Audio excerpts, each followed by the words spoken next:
Hey, what's up? It's Jim, and today I'm going to talk about Portrait of a Lady on Fire. There's something kind of majestic about a real classically told love story. It feels sort of universal, it feels almost perfect in its tale of a romance. I don't see a lot of those anymore. Going through and researching this, I see a lot of people talking about how there isn't a lot of great romance films, and how a lot of romance films of this decade, the great ones, have been gay romance films, which is also probably true. I think this film is very upfront about what it's doing, while also being about characters who cannot be very upfront about what they're doing, who have to hide in secret. But I wouldn't say this is like a hard film to necessarily get into. Not that that's a bad thing, really. I kind of quite like that about that. Although this film might feel inaccessible, it's actually incredibly accessible. It's very easy to understand, easy to get. All the metaphors are fairly easy to figure out, but it might feel a little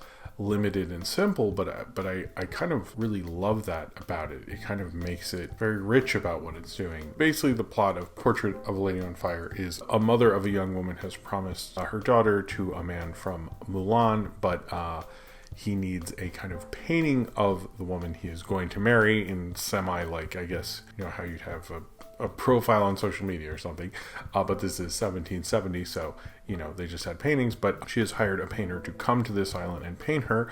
But unfortunately, she is very reluctant to do that. And the previous painter, she would never model for him. And so she's brought her in, but she's just going to go on walks and kind of hang out with her, and then at night or in the time they're not walking around and stuff, she's going to paint her, but a deeper connection sort of evolves, and then they fall in love as they're walking together and talking, and she actually becomes more interested in the possibility of painting with this painter, the romance and the connection that blossoms through that, although they know they have a limited time because she has promised to someone else for the financial survival of her family, and unfortunately just how things were then. Which also plays into Little Women also in that great Florence Pugh monologue. I think is something that runs as an undercurrent throughout this, as something that all of them know. The painter, the young girl, the mother, and even this servant who lives on this island, Sophie, they all kind of understand the kind of limitations that society has put upon them, and how they kind of have to behave in certain ways, they have to keep their relationship a secret and everything like that. And they don't often 100% say it, and sometimes they almost live too much in this fantasy, particularly a major part in the film where they're all kind of left alone on the island to kind of exist in this kind of female utopia. I wouldn't say female utopia, but, well, sort of. It's like having a cool few days in high school, your girlfriend while your parents are out of town or something. But what I really like about this is the real connection and chemistry the two actresses had together. Anytime they're close to one another before they start a romance, you feel that tension, you feel that attraction. It's a very real sort of feeling, and I don't think that's something that I see in a lot of movies as strong as this one. You feel like they definitely are attracted to one another, whether they can make it work or not, and it feels like deep in that connection, and they're able to kind of show that so excellently.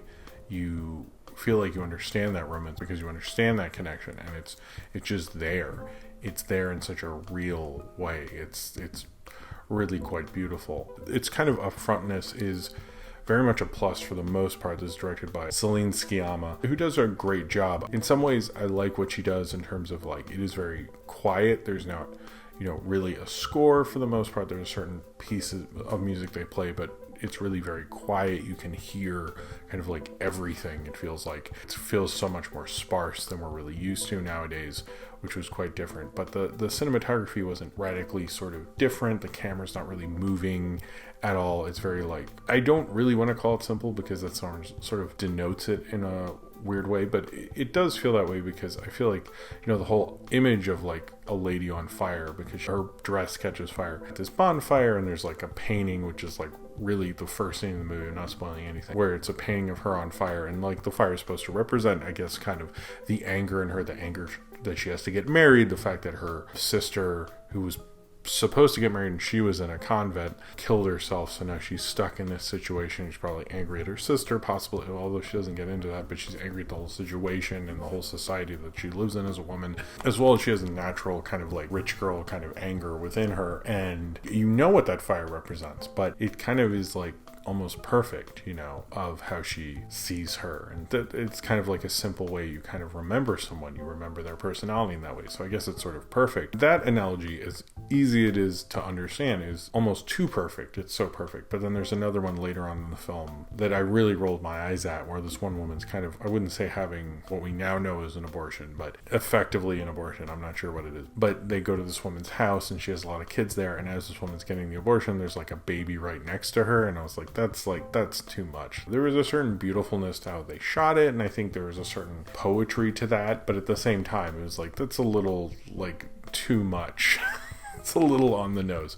We get it. You could have not had that baby there. That was maybe like the only part of the movie I really didn't like. Certainly, yes, I get that like that would be the woman and that would be the context that would happen in, but I just don't think, would you really have the baby there? Like, I feel like you on the abortion bed, you'd put the baby somewhere else or something. The logistics of it bother me, but the metaphorical quality of it as well is just far too much. And I'd also think there's an interesting kind of dichotomy of this, because this is directed by Celine Sciamma. She used to date the actress who played Heloise, Adele Hanel, and she's being painted by this painter, and the idea that we're getting this from the perspective of the woman who is interpreting her personality into this piece of art, which in a lot of ways isn't Celine Sciamma doing with her own long-term partner, who apparently they'd broken up right before this film had been made, to my understanding. I'm not an expert on their relationship or anything, but to my loose understanding, I don't think they're together anymore. But you can definitely read into the kind of real-life attitude of that this film is very much focused on being in love with her, and that this director was previously in love with her, and that she has captured her in her piece of art and taken, part of her persona and presence and putting it into her own work, much like this woman is doing with the painting who she is supposed to show to sell her to the world. And there's a certain kind of interesting quality to that. I don't think it's maybe a one-to-one kind of thing, but there's a certain thing to read into there, which I found really kind of quite interesting when I was really thinking about it. I could sort of see it being like their kind of breakup movie, because she almost is like, I kind of captured a part of her, I got to love her, I got to be with her, I got to understand her as a person, and she got to be a part of me as well, and now she is off and she's sort of gone, and that was always fated to happen in a certain way. It's kind of the definition of kind of like a doomed romance that you never thought would become more than this just kind of like very intense, sadly very short fling. And that's interesting, although I think their relationship was a lot longer than the one in this film. So I could see part of that playing into this film. I'd be surprised if it didn't. It's a very well acted film, particularly by the two leads, as well as the mother, who I didn't realize, just called the Countess, played by Valerie Golino, who was in Big Top Pee-wee, which I didn't know, and Hot Shots and Rain Man and like all this stuff. I was like, man, I definitely recognized her, and I didn't really think much about it until I clicked on her name before I did this review, and I was like, whoa, did not notice who that was. But she was actually quite good. And there's only really 4 people listed on the Wikipedia, but there's like very few men even on screen in this. It's very much very female gaze kind of film, but I sort of love that about it. It's very just showing like this island they're stuck on, and the kind of like where they'll go to take walks, and they'll have these like scarves over their faces, which looks very cool. And even though the cinematography isn't, I'd say, the flashiest or the most amazing, and it's still, I really liked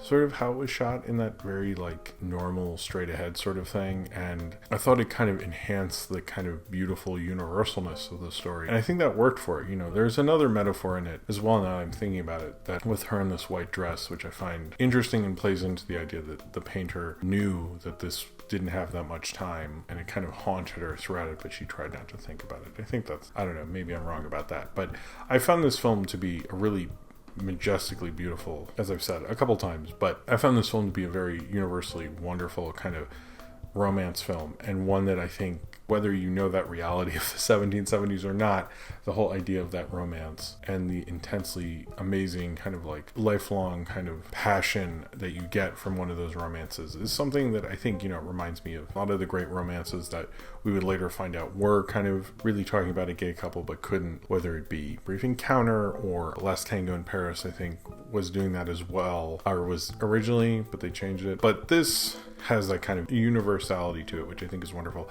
I would also say if you don't see many foreign films, this would be a great one to watch because it's easy to sort of understand, it's easy to get into, and it's actually very good. It's very wonderful. Just kind of one of those romances that you just get totally swept up in, and it's able to, I would say in a lot of ways, the film understands it's not a reality that would go on a lot in that society, but they love trying to pretend that that reality could be the reality. And I think much like a romance that wouldn't last, you know that reality is fleeting. And that goes on all throughout Portrait of a Lady on Fire. And in some ways, as easy as I feel like I was able to understand the film, there's probably, I feel like, a lot more going on underneath the surface. Some kind of heartbreakingness to all of everything that's going on within this movie. And I found that to be just such a well-told story. I think that's one of the things. It's like such a well-told, beautiful romance of a film that sort of remind me even of classic Hollywood sort of romances that obviously were about more than we realized at the time. I think Portrait of a Lady on Fire is kind of this